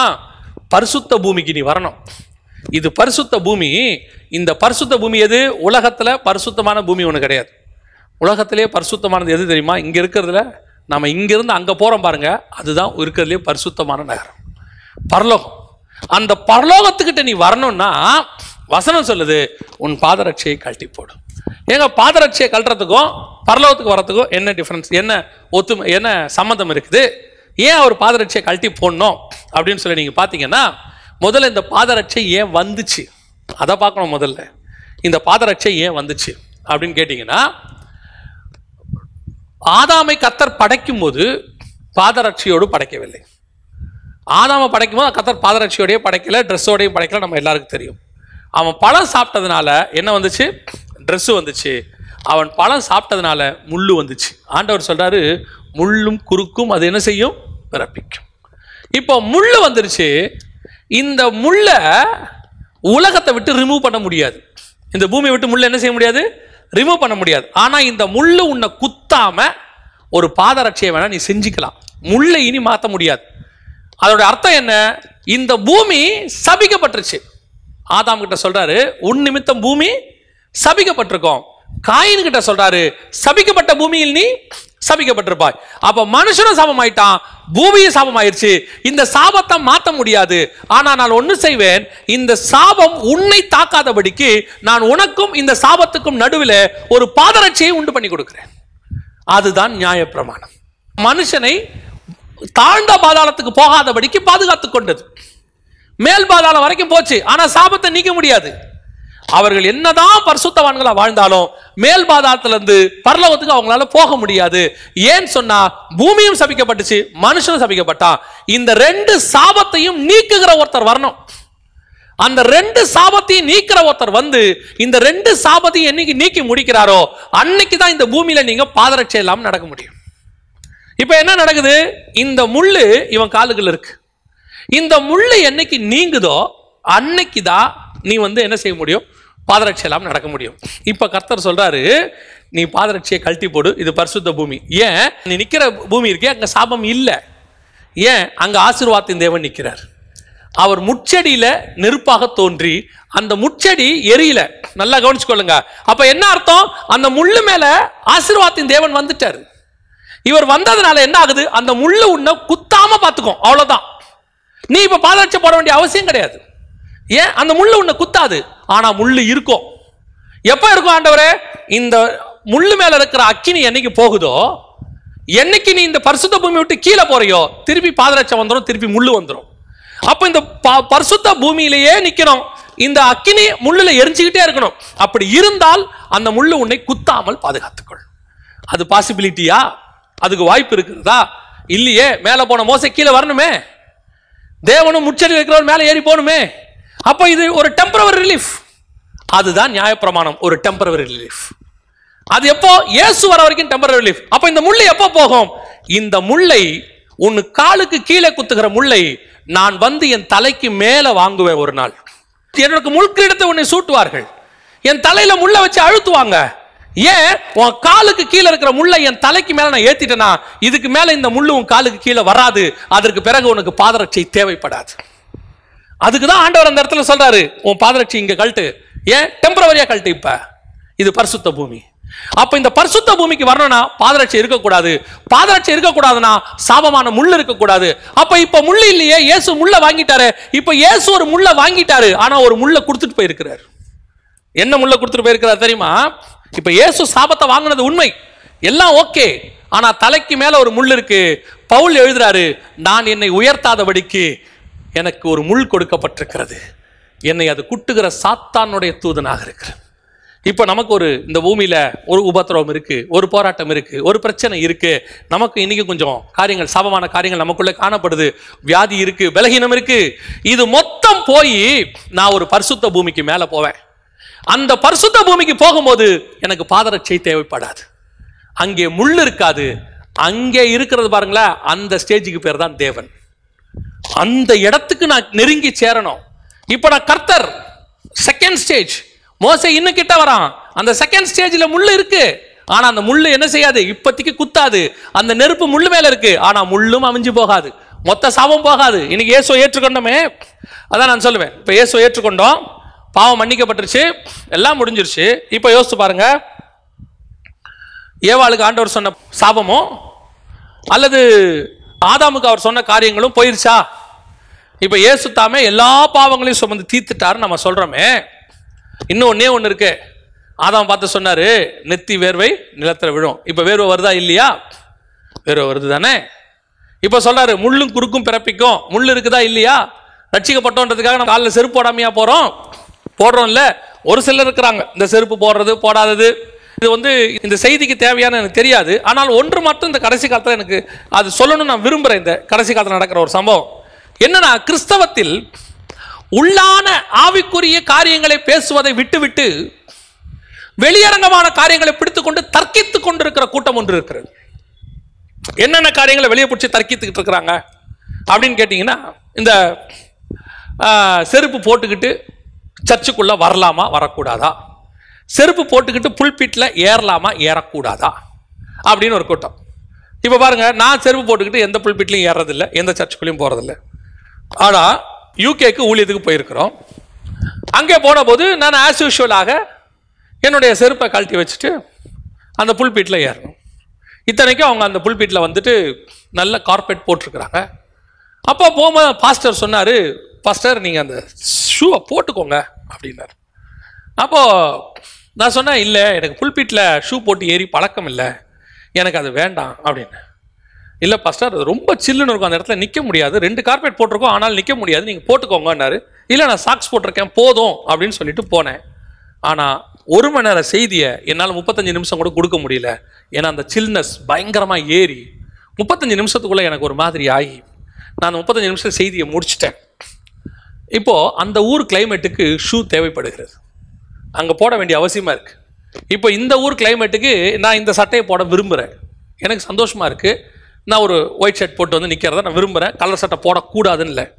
அதே நேரத்தில் இங்கே எனக்கு கோட் அவசியப்படுறத, எனக்கு கோட் போட பிடிக்கலை. ஆனால் நான் அமெரிக்காவுக்கு போகும்போது நான் கோட் போட்டுக்கிட்டு தான் பேசுகிறேன். ஏன்? அந்த கோட் என்பது மரியாதை நிமித்தமாகவோ கௌரவத்துக்காக போடப்பட்டதில்லை, குளிரக்கூடாதுன்னு போடப்பட்ட கோட். அந்த இடத்திற்கு அது தேவைப்படுகிறது. அதே தாங்க சொல்கிறேன், சிச்சுவேஷன்ஸ், சூழ்நிலைகள், இதை நீங்கள் டாக்டரினா மாற்றாதீங்க. இந்த மாதிரி தான் எல்லாத்தையுமே சொல்கிறேன், டாக்டரினா மாற்றாதீங்க. இப்போ சந்தர்ப்ப சூழ்நிலைன்னு ஒன்று இருக்கு, அந்த இடத்துக்கு ஏற்ற மாதிரி நம்ம இன்னொன்று நீங்க நல்லா புரிஞ்சுக்கணும். புதிய ஏற்பாட்டில் சபை என்பது கட்டடத்தை குறிக்கவில்லை, உங்களையும் என்னையும் குறிக்கிறது. அதுதான் முக்கியம், இதுதான் முக்கியம். இதுக்கு எது இம்பார்ட்டன்ஸ் கொடுக்கணுமோ அதை கொடுங்க. உள்ளான மனிதனை மாத்துங்க, வெளியே மாற வேண்டியது தானா மாறும். நான் சொன்னதை நிறைய பேர் தப்பா புரிஞ்சுக்கிறாங்க. நான் நகை போறதை பத்தி ஒரு இடத்துல பேசி இருந்த போது நிறைய பேருக்கு அதுல ஒரு சந்தேகம். அதுல ஒருத்தர் விதமா சொன்னாங்க. என்ன சொன்னாங்க? உள்ளான மனுஷனை மாத்துறது பரிசுத்த ஆவியோட வேலை, வெளியான வேலையை மாத்துறது நம்முடைய வேலை. நாம நகையை கழட்டுறதை கழட்டிடணும், நகை ஆசை உள்ள இருந்து ஆவியானவர் கழட்டுவாரு அப்படின்னு சொல்றாங்க. ஆனா எனக்கு ஆவியானவர் வேதத்தில் எனக்கு சொல்லி கொடுத்துருக்க என்னுடைய விதம் என்ன அப்படின்னு கேட்டீங்கன்னா, உள்ளுக்குள்ள ஆவியானவர் ஆசையை எடுத்துட்டாருன்னா நான் போடவே மாட்டேன். அதுக்கப்புறம் எனக்கு ஆசையே வராது. நான் வெறும் நகைக்கு மட்டும் இல்லை, அது பட்டு புடவையா இருக்கட்டும், அல்லது வந்து காஸ்ட்லி ட்ரெஸ்ஸா இருக்கட்டும், அது விலை உயர்ந்த கார்களாக இருக்கட்டும், வாட் எவர் இட் இஸ், பொருளாசையாக இருக்கட்டும், உள்ள இருந்து போயிருச்சுன்னா வெளியே தானாவே போயிடும். நீ வெளியே எடுன்னு ஃபோர்ஸ் பண்ணி ஒருத்தனுக்கு பிரசங்கம் பண்ணி அவன் பிரசங்கத்தை கேட்டு எடுத்துட்டான், உள்ளுக்குள்ள எடுக்கலன்னு வச்சுக்கோங்க. நான் இன்னும் சொல்லுவேன், ஆவியானவர் அவனுக்குள்ள கிரியை செய்ய முடியாம போறதுக்கு காரணமே இந்த பிரசங்கமா கூட இருக்கும்.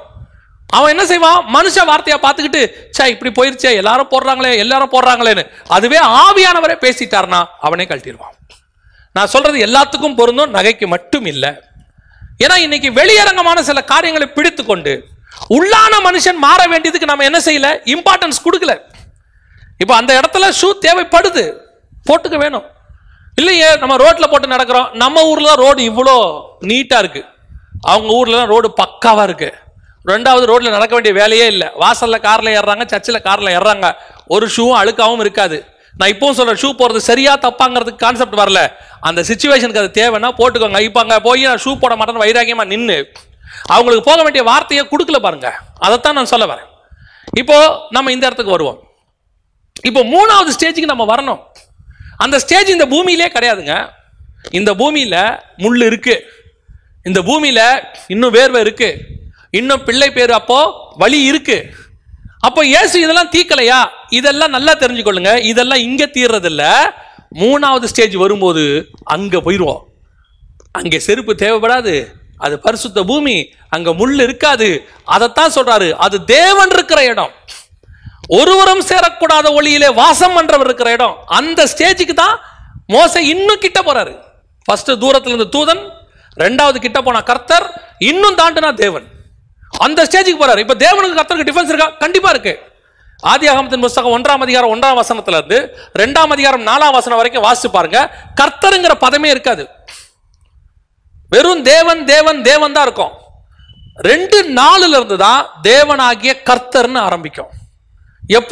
எப்போ உயிர் வருதோ அப்பதான் கர்த்தர் வருவார். நான் மாத்தி சொல்றேன், எப்போ கர்த்தர் வராரோ அப்பதான் உயிர் வரும். அந்த கர்த்தர்த்துவம், கவர்னன்ஸ், ஆளுகை உள்ள வருது. இப்ப எல்லாமே இருக்கு, எதுக்குள்ளேயும் உயிர் இல்ல. மனுஷன் மண்ணுல ரெடி ஆயிட்டான், இன்னும் அவனுக்குள்ள என்ன இல்ல, உயிர் இல்ல. விதை இருக்கு, இன்னும் என்ன செய்யல, முளைக்கல. எப்ப தேவனாகிய கர்த்தர் உள்ள வராரோ, ராசியில ஜீவ சுவாசத்தை ஊதினார், அவன் ஜீவாத்துமாவானான். அந்த விதை முளைக்க ஆரம்பிச்சிருச்சு. அப்ப இந்த பூமிக்குரிய ஸ்டேஜ் நீங்க எந்த லெவலுக்கு போனாலும் செகண்ட் ஸ்டேஜ், அந்த கர்த்தர் ஸ்டேஜ். இப்போ 3வது ஸ்டேஜ் ஒன்னு இருக்கு, ஒருவரும் சேரக்கூடாத ஒளியில வாசம் பண்ற பரலோகத்தினுடைய ஸ்டேஜ். அது பரிசுத்த பூமி, அங்க செருப்பு தேவைப்படாது, அங்க முள் இல்ல, அங்க வேர்வை இல்ல. அந்த ஸ்டேஜுக்கு நீங்க வரணும். அதான் மோசே இன்னும் கிட்ட வருகிறதை கர்த்தர் கண்டு வராத, ஸ்டாப். ஏன் இந்த இடத்துல இதுக்கு மேல வர முடியாது உன்னால, இதுக்கு மேல வந்த அந்த நெருப்பு உன்னை என்ன செஞ்சிடும்? சுற்றும், நீ செத்து போயிடுவ. அதனாலதான் அவரை கண்ட ஒருவனும் உயிரோடு கூட இருந்ததில்லை. ஒரு டிஸ்டன்ஸ் வரைக்கும் தேவனோட கூட என்ன பண்ண முடியும்? பழக முடியும். இப்ப அடுத்த டிஸ்டன்ஸ்க்கு நான் போகணும். அப்ப போகவே முடியாதா? போகலாம். அடுத்த டிஸ்டன்ஸ்க்கு போகணும். அதுக்கு தான் இந்த இன்சிடென்ட்டை சொல்லி வச்சிருக்கிறாரு.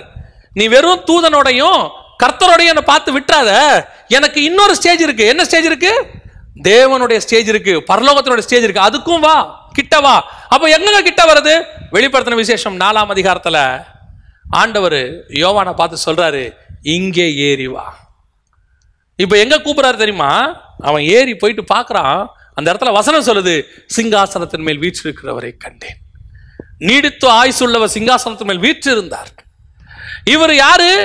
இவர் இயேசு கிறிஸ்துவா அப்படின்னு கேட்டீங்கன்னா 5ஆம் அதிகாரம் சொல்லுது, அந்த சிங்காசனத்தின் மேல் வீற்றினுடைய கரத்திலிருந்து அடிக்கப்பட்ட வண்ணமா இருக்கிற ஆட்டுக்குட்டியானவர் புஸ்தகத்தை வாங்கினார்னு இருக்கு. அப்ப உட்கார்ந்து இருந்தவர் யாரு?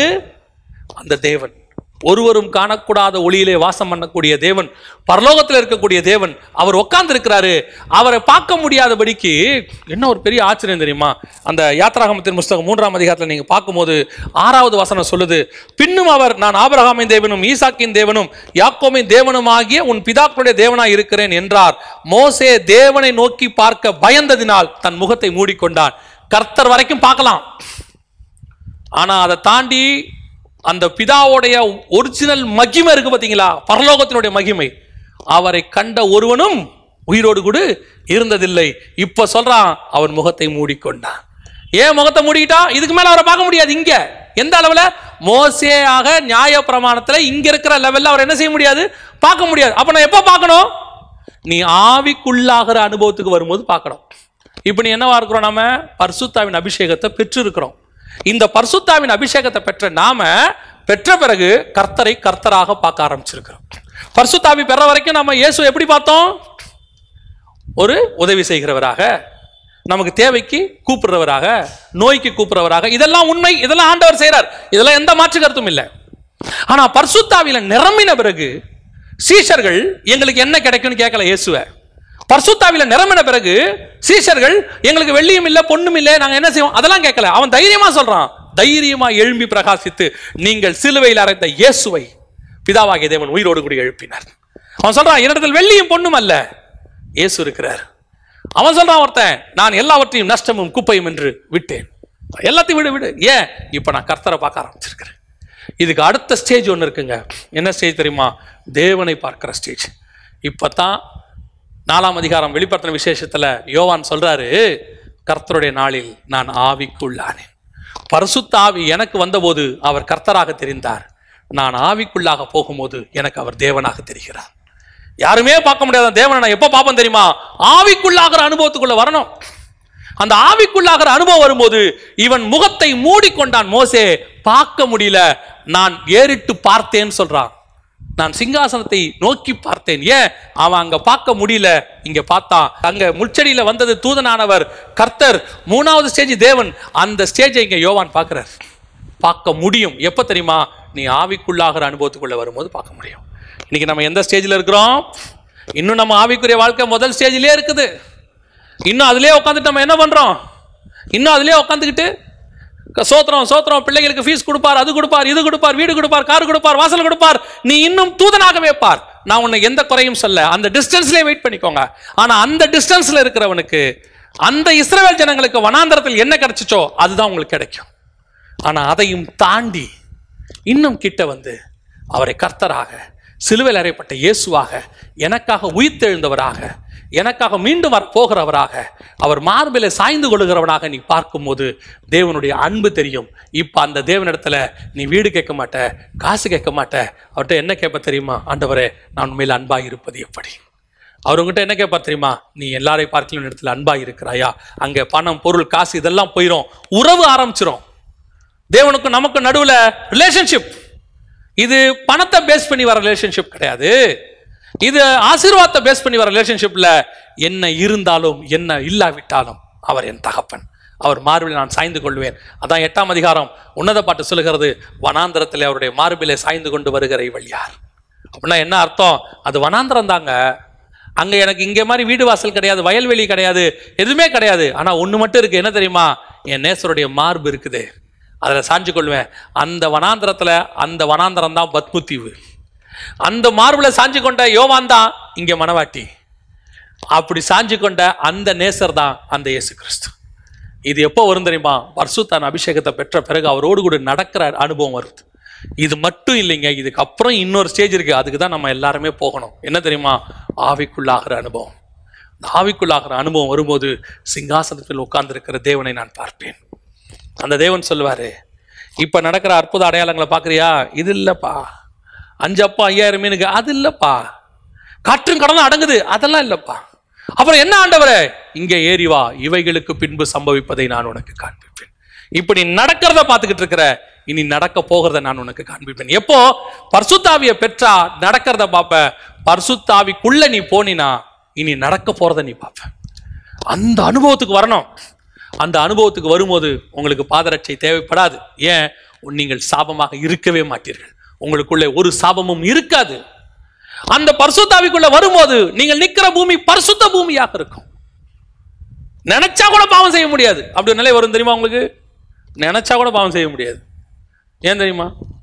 இயேசு கிட்ட போய் பாவத்தை செஞ்சிட முடியுமா? நாம பாவத்தை செய்யறோம்.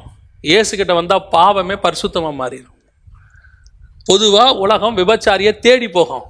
இயேசு கிட்ட விபச்சாரி வந்தாலும் மகளா மாறிடுவா. பொதுவா டாக்டர்ஸ் குஷ்டரோகியை தேடி போவாங்க. இயேசு கிட்ட குஷ்டரோகம் வியாதியே தேடி வந்தாலும் அது சுகமாய் மாறிடும். பொதுவா மனுஷனுக்கு மரணம் தேடி வரும். இயேசு மரணத்தை தேடி போய் சுகமாக்குற தேவன். அந்த இடத்துக்கு கொண்டு போயிடுவார் ஆண்டவர். நம்மகிட்ட எதுவுமே கிரியை செய்யாது. வியாதி கிரியை செய்யாது, பாவம் கிரியை செய்யாது, மரணம் கிரியை செய்யாது, எதுவுமே நம்மகிட்ட கிரியை செய்யாது. அந்த ஸ்டேஜுக்கு நம்ம போகணும். முடியுமா? முடியும். அதுதான் தேவனை சந்திக்கிற இடம். அந்த இடத்துக்கு நீங்க போய் பார்க்கணும். நம்ம போகணும். அந்த ஆசை இருக்கணும். அவ்வளவுதான். நான் இந்த கொஞ்ச காலமாக இயேசு கிறிஸ்து சொல்லிக் கொடுக்கிறது, தேவன் சொல்லிக் கொடுக்கிறது, ஆவியானவர் சொல்லிக் கொடுக்கிறது எல்லாமே என்னவா இருக்கு தெரியுங்களா? இந்த உலகத்துல எதையுமே நீ தேடாத. ட்ரெஷர்ஸ்னு ஒன்று இருக்கு. பரலோகத்தினுடைய பொக்கிஷம். பிதாவின் வலது பாரசத்தில் உள்ளதையே நாடுங்கள் இருக்கு. அதை தேடு. இந்த பூமியில நம்ம சர்வைவ் பண்றதுக்கு என்ன தேவை? அது போதுங்க. அது வரும். பரலோகம் அதை கூட ப்ரொவைட் பண்ணாத பரலோகம்லாம் கிடையாது. அதெல்லாம் பரலோகம் ஈஸியாக கொடுக்கும். நம்முடைய வாஞ்சை எதுவாக இருக்கணும் தெரியுமா? இதுவாக தான் இருக்கணும். ஆண்டவரே, நான் அந்த 3வது ஸ்டேஜுக்கு போகணும்ப்பா. இது வரைக்கும் நான் எந்த ஸ்டேஜில் இருக்கிறேன்? இந்த இடத்துல எனக்கு இதை படிக்கும்போது ஒரு வசனம் ஞாபகத்துக்கு வந்துச்சு. என்னன்னா, 6ஆம் வசனத்தில், அந்த யாத்திராகம் 3ஆம் அதிகாரம் 6ஆம் வசனத்தில் ஆண்டவர் சொல்றாரு, நான் ஈசாக்கின் தேவனும் ஆபிரகாமின் தேவனும் யாக்கோபின் தேவனும் ஆகிய பிதாக்களுடைய தேவனாக இருக்கிறேன். ஏன் இந்த 3 பேர் அங்க யூஸ் பண்றாரு? இந்த 3 பேரை அவர் ஏன் யூஸ் பண்றாரு அப்படின்னு கேட்டு பார்க்கும்போது, இந்த 3 பேருடைய தேவன் இடைப்பட்ட விதம் எப்படி இருந்துச்சு அப்படின்றதுக்கு இயேசு இதை பத்தின ஒரு விளக்கத்தை கொடுக்கிறாரு. என்ன கொடுக்கிறாரு? மரித்தோருக்கு தேவனாக இராமல் அவர் ஜீவனுள்ளோருக்கு தேவனாக இருக்கிறார்னு இருக்கு. ஜீவனுள்ளோருக்கு தேவன் அப்படின்னு சொன்னா, ஆபிரகாம், ஈசாக்கு, யாக்கோபு மரித்தார்களே, அப்படி எப்ப அவர் ஜீவனுள்ள தேவன் இவங்க சொல்ல முடியும்? இவங்க 3 பேர் செத்துட்டாங்க தானே. செத்த இவங்க கிட்ட எப்படி நான் ஜீவனுள்ளோருக்கு தேவன் சொல்ல முடியும் அப்படின்னு கேட்டா, இவங்க மாம்சத்தில் தான் செத்தாங்க. இவங்களுடைய ஆத்மா சாகவே இல்லை. இவங்க ஆத்மா எந்த ஸ்டேஜுக்கு போயிடுச்சு தெரியுங்களா? அந்த செகண்ட் ஸ்டேஜை தாண்டி 3வது ஸ்டேஜுக்கு வெயிட் பண்றாங்க. அந்த தேவனை பார்க்க வெயிட் பண்றாங்க. ஆபிரகாம் சொல்றாரு, இதை காட்டிலும் பரமதேசத்தையே நாடினேன். யாக்கோபு சொல்றாரு, கர்த்தாவே நான் உங்களுடைய ரட்சிப்புக்கு காத்திருக்கிறேன். அப்படின்னா என்ன அர்த்தம்? இந்த கர்த்தரை அவங்க பார்த்துட்டாங்க. பார்த்துட்டு அவங்க அடுத்த ஸ்டேஜுக்கு வெயிட் பண்றாங்க. அதுதான் ஜீவன் உள்ளோர். அவங்க எல்லாம் யாரா? பழைய ஏற்பாட்டு பரிசுத்தவங்களா இருந்தாலும் எப்படிப்பட்டவங்களா இருந்தாங்களா? ஆத்துமாவை மரணத்துக்கு ஒப்பு கொடுக்காமல் ஜீவனுள்ளோர் தேசத்துக்கு போகிறதுக்கு ரெடியாக்கி வச்சிருந்தாங்க 3வது ஸ்டேஜுக்கு. ஆனா அவங்களால அட்டைன் பண்ண முடியல அந்த இடத்த. அவங்க சொல்றாங்க, அவர்கள் வாக்குத்தத்தம் பண்ணப்பட்டதை அடையாமற் போனார்கள். அவங்களால அதை அட்டைன் பண்ண முடியல. ஆனா உங்களுக்கு எனக்கு என்ன ஆசீர்வாதம் தெரியுமா? அதை நீங்க அட்டைன் பண்ண முடியும். அதுக்கு ஒரு வாய்ப்பை கொடுத்திருக்கிறாரு. இங்கவே கொடுத்திருக்கிறாரு. உயிரோடு இந்த பூமியில இருக்கும் போதே ஆவிக்குள்ளானார். யாரு? யோவான். அதான் பவுல் எழுதுறாரு, 2 நாளைக்கு பிறகு ஒரு மனுஷனை அறிவேன், அவன் பரதீசிக்குள் எடுத்துக்கொள்ளப்பட்டான். ஆவியில் இருந்தேனா மாம்சத்தில் இருந்தேனா தெரியாது. அந்த இடத்துக்கு தான் நீங்கள் நானும் வரணும். இந்த ஃபர்ஸ்ட் ஸ்டேஜில் இருக்கிறவங்க தயவு செய்து செகண்ட் ஸ்டேஜுக்கு வாங்க. இது விடுங்க, இந்த உலகத்தின் காரியங்களை விடுங்க. இது நம்ம இதெல்லாம் தானா வருங்க, தேடி வருங்க, உங்களை தேடி கொண்டு வந்து கொடுப்பாங்க. காக்கா கொண்டு போடுங்க காலையும் சாயங்காலமும், ஒரு கவலையும் படாது. அவர் மறக்கிறதுக்கோ அல்லது உங்களை என்னையும் அந்த தண்ணியில விதைக்க முடியாது, எதுவுமே செய்ய முடியாது. உலகமே தண்ணியில மூழ்கி கிடக்குது. அதுக்கு மேல ஒரு போட்டு, அதுக்குள்ள ஒரு 8 பேர். அந்த 8 பேரை கர்த்தர் நினைத்தருளினார்னு இருக்கு. ஏங்க, இவ்வளோ ஃபெசிலிட்டிஸை நமக்கு கொடுத்துட்டு ஆண்டவர் கைவிட்டுற போறாரு. அன்னைக்கு அவன் விதைக்கவும் முடியாது, அறுக்கவும் முடியாது, எதுவும் செய்ய முடியாது. சேர்த்து வச்ச சாப்பாடு மட்டும் இருந்துச்சு உள்ள, அவ்வளோதான். வேதம் சொல்லுது, கர்த்தர் அவனை நினைத்தார். அவனையே கர்த்தர் நினைப்பாரானால் உன்னை என்னை நினைக்க மாட்டாரா? உங்களை என்னை நினைக்க மாட்டாரா? நம்ம இந்த செகண்ட் ஸ்டேஜுக்கு வாங்க. செகண்ட் ஸ்டேஜில் ஒருவேளை நீங்கள் இருந்து, இந்த உலகம் எனக்கு பாத்திரம் அல்ல, என்ன நான் உலகம் என் பின்னே சிலுவை என் முன்னே நீங்கள் சுமக்கிறவங்களா இருந்தீங்கன்னா, நித்திய ஜீவனை நோக்கி பிரயாணம் பண்ணுறவங்களா இருந்தீங்கன்னா, நீங்கள் 3வது ஸ்டேஜுக்கு ஆசைப்படுங்க. ஆண்டவரே, நான் காணக்கூடாததை காண வேண்டும் ஆண்டவரே. நம் கண்கள் காணவில்லை, நம் காதுகள் கேட்கவில்லை, ஆனால் ஆவியிலே தேவன் அதை நமக்கு வெளிப்படுத்த வல்லமையுள்ளவராக இருக்கிறார்னு வசனம் சொல்லுது. அந்த இடத்துக்கு நீங்கள் நானும் வரணும், அதை பார்க்கணும். நான் உங்களுக்கு ஒரு உண்மையை சொல்லிட்டு நான் முடிக்கிறேன். இந்த வேதாகமம் இருக்குது, இது உள்ள நீங்க நினைக்காத பொக்கிஷம் அடங்கி இருக்குது. நம்முடைய முற்பிதாக்களுக்கு வெளிப்படுத்தாத எத்தனையோ காரியங்களை இன்னும் கர்த்தர் வச்சிருக்கிறார்.